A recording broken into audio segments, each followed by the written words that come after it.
much better job, I thought, of my haircut than the one that supposedly was hand drawn. That's the one I did yesterday. And that's the one. Those are hard to do. All right. All right.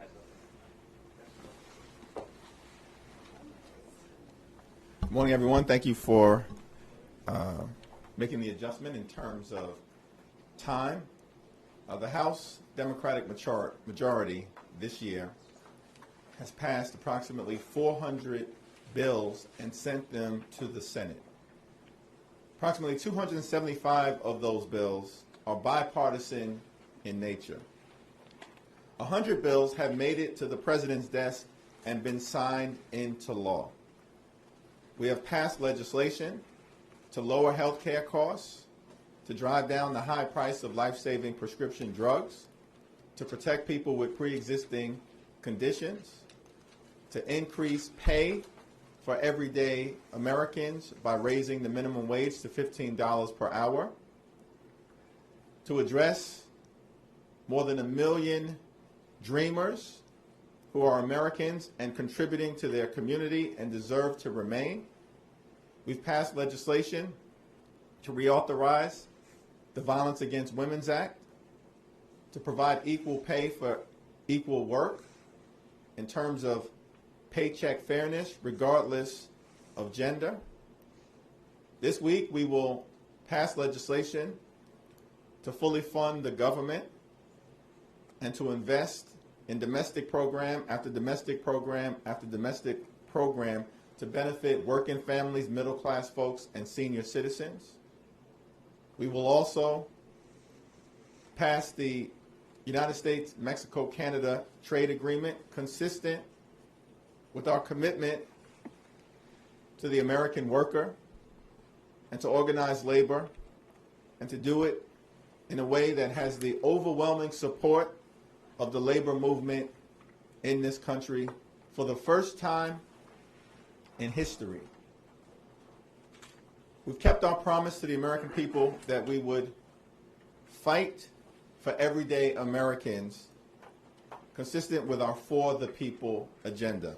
This week alone shows the difference between a Democratic majority in the House and a Republican majority, which we had in December of 2018. In the prior Congress, the signature legislative accomplishment was to pass the GOP tax scam, where 83% of the benefits went to the wealthiest 1% in America. It was a sham, a scam, and a shakedown of everyday Americans. This week, we will move legislation on the floor that restores some fairness to everyday Americans, to middle class folks, to those who aspire to be part of the middle class, by beginning the process of restoring the state and local tax deduction, which was stripped away to give a tax increase to the wealthy, the well-off, and the well-connected. That was unconscionable. But a House Democratic majority will begin to reverse the damage that was done by House Republicans in the last Congress. Last year at this time, we were beginning the process of heading into a reckless 35-day government shutdown because Donald Trump wanted to hold the American taxpayer hostage in order to get billions of dollars for a medieval border wall to satisfy a political promise that he had made on the campaign trail.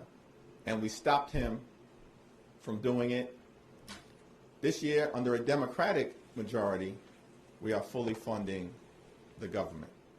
Let me now yield to my distinguished colleague, my good friend, the dynamic Vice Chair of the House Democratic Caucus, Katherine Clark.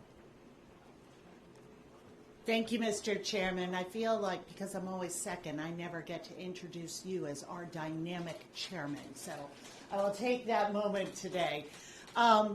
To continue on the words of the chairman, one of the areas that we were able to make great progress for the American people were in the 12 appropriation bills that came out of the House Committee on Appropriations back in June, that represented tremendous progress, areas of research, investment in childcare and education and apprenticeships, making sure that we are building resiliency for climate change in our communities, that we are investing in clean air and water and the EPA. We put $50 million into gun research for the first time in decades. And we waited. We have waited for the Senate to take up these bills.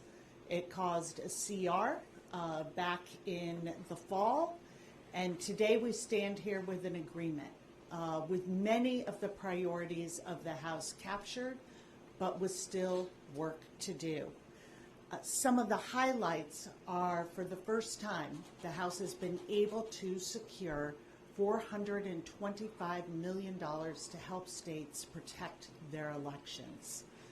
As we are working on multiple tracks this week, we know the threat to our 2020 elections from this president and the way that he has corruptly invited foreign interference into our elections. This funding will be critical in helping states keep the ballot box between the American voters and their decision alone on who to vote for.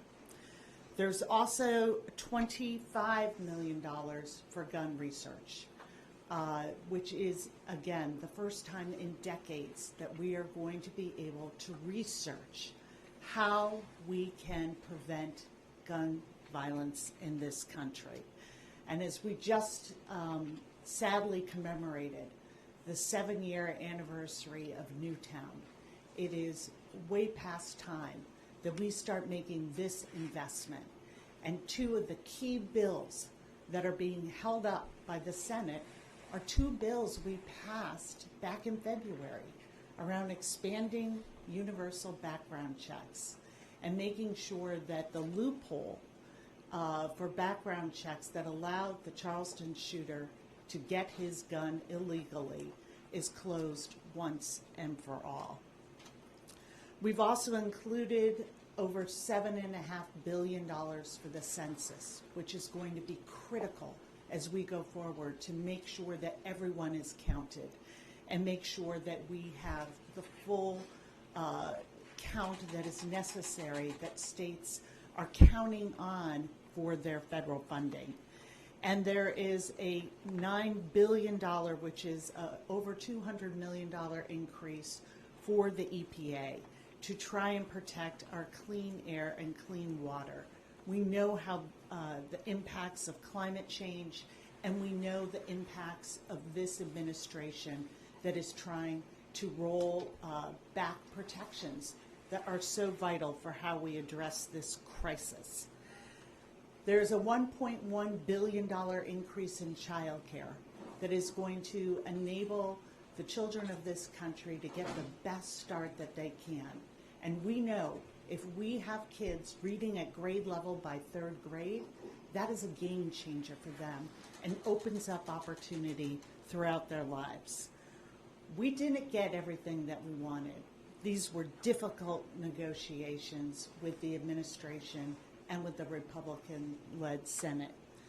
But our commitment to the American people was to keep government open and to make every bit of progress that we could. And as we have the impeachment vote weighing on this Congress very heavily, that we're going to be taking up tomorrow, we will continue to move forward with the For the People agenda. And we will continue to be clear that we came here to uphold an oath of office that includes upholding the Constitution, and that we are going to continue, as we did from the beginning of this impeachment inquiry, to follow the facts, to let the truth be our guide. And it is not an easy vote. I greatly admire the unity that we are seeing out of this caucus, that it may not be politically expedient, It may not be easy. We don't know how this may or may not affect the 2020 elections, but we know this. We have this opportunity in the history of our country to stand up, defend our Constitution, and send the clear message not only to this president, but to every president in the future, that we are a co-equal branch of government that is going to insist that no one is above the law. Thank you, Catherine. Questions? On impeachment,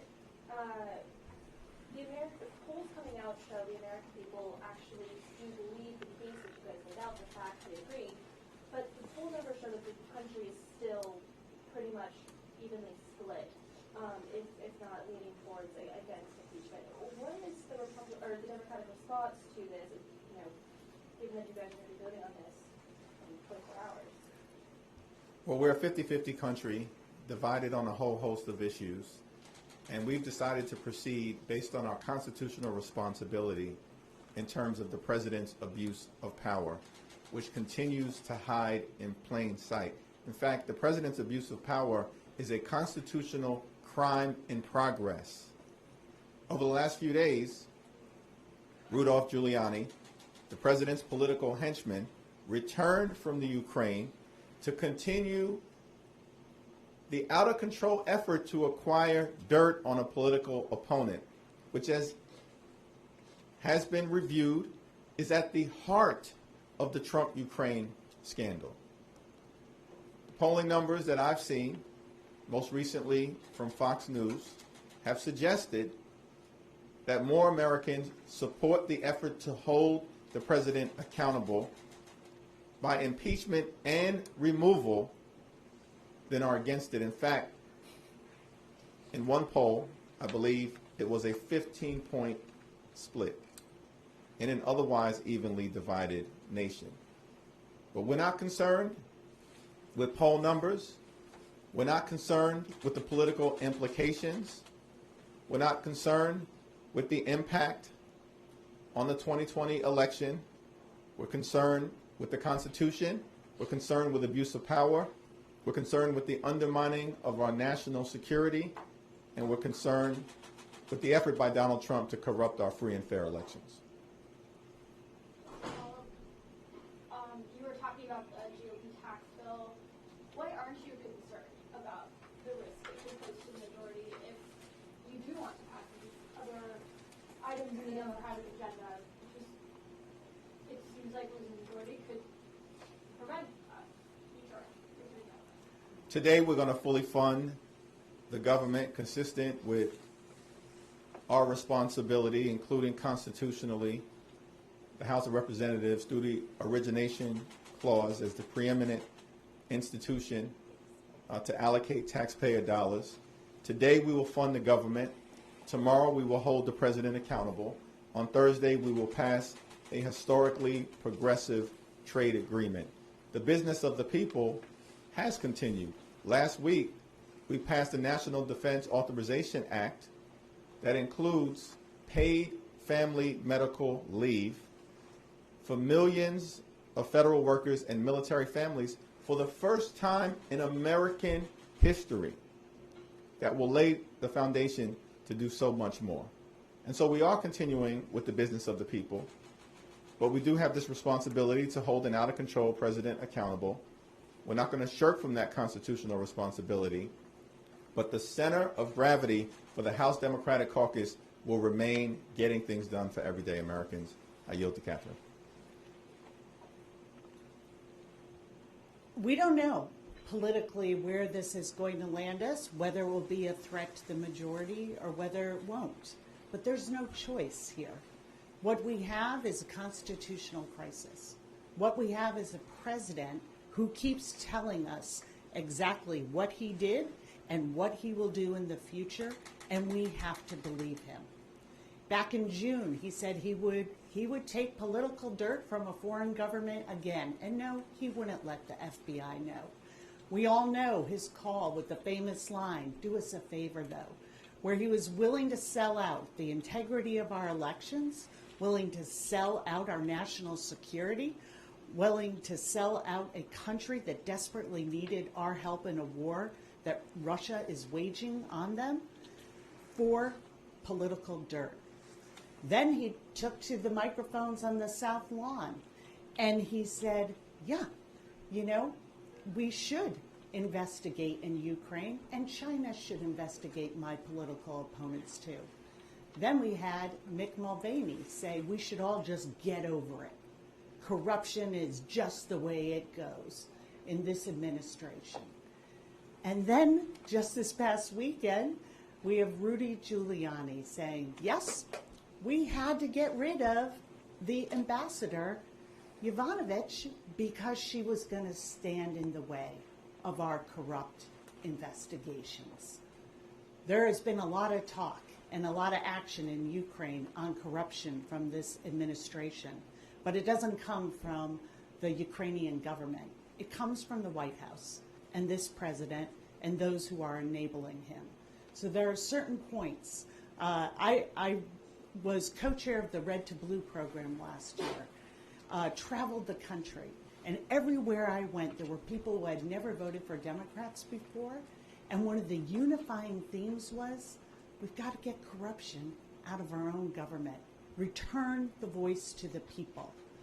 This is where we stand, not because we want to, not because we think it is necessarily a political winner, but because that's our oath of office. And that is our duty to this country at this point in our history. And I hope that my Republican colleagues, both tomorrow in the House and over the next few weeks in the Senate, will feel that call of history, will feel the call of the oath of their office, and put aside not just partisan divide, but a pledge of allegiance to a particular president. This is exactly what the framers feared: foreign interference and corruption. It has resulted in abuse of power and obstruction of Congress, and we cannot let that stand for this country to continue to be a thriving democracy. You guys, over the last 24 hours, have had several high-profile frontliners come out in reform just a minute ago, from D.C. earlier, Michael Chill, Cunningham, etc. Several of those were kind of on the watch list for how they would vote on impeachment. I'm wondering if you think Van Drew's switching parties had any impact on their thinking for whether to vote for this or not, and what you think about him defecting and voting Republican. Well, as Speaker Pelosi has consistently indicated, we are not whipping the vote as it relates to impeachment. It's the most solemn undertaking that any member of Congress can have as it relates to our responsibility as a separate and co-equal branch of government. It's the ultimate form of accountability when a president like Donald Trump has gone rogue, and every single member is going to have to make that decision, as they have been doing, anchored in principle. Jeff Van Drew has made a decision that he believes reflects the perspective of his district, and ultimately Jeff Van Drew will have to answer to the people of the 2nd Congressional District in New Jersey.